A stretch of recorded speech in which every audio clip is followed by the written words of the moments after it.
భర్తకో భార్యకో సంబంధించినది కాదు, పిల్లలకి సంబంధించినది కాదు. కుటుంబం అందరూ కలిసి చదవాల్సింది భగవద్గీత. తప్పనిసరిగా మన పిల్లలందరికీ కూడా చదివించాలి, చదవాలి మనం అందరం కూడా. ఇవాళ ఒక చిన్న ప్రశ్న వేశాను అని అనుకోండి, మీ అందరూ కూడా ప్రశ్నార్థకంగా ఉంటుంది, మిగిలిపోతుంది తప్ప ఆ ప్రశ్నకి మీ దగ్గర జవాబు ఉండదు. ఎంతమంది ఇళ్లలో, మన ఇంటిలో భగవద్గీత మన ఇంటిలో ఉన్నట్లయితే మన యొక్క వంశాభివృద్ధి జరుగుతుంది, మన యొక్క కీర్తి ప్రతిష్టలు జరుగుతాయి.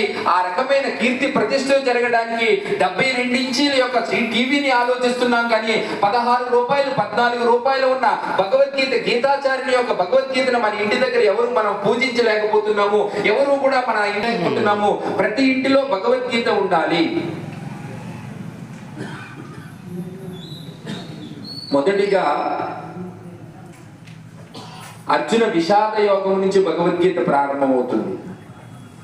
మోక్ష సన్యాస యోగంతో పూర్తవుతుంది. 18 అధ్యాయాలు, 700 శ్లోకాలు.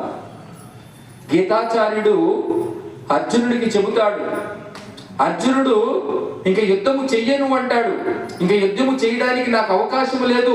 శంఖము పూరించిన తర్వాత సంజయుడికి ఇవన్నీ వార్తలు అందిన తర్వాత ఒకసారి ఆ యుద్ధం యొక్క స్వరూపాన్ని నేను చూస్తాను. ఆ రథాలు ఎలా ఉన్నాయి, ఎవరెవరు ఉన్నారు, ఎవరెవరు నాకు సంబంధించిన వాళ్ళు ఉన్నారు, ఆ సంబంధించిన వాళ్ళు ఉంటే నేను ఆ యుద్ధము చెయ్యనంటే కృష్ణుడు చెబుతాడు, క్లైభ్యం ఆస్మఘమపార్థ నైతత్వ ఉపపద్ధతి క్షుద్రం హృదయ దౌర్బల్యం తత్వోతిష్ట పరంతప అంటాడు.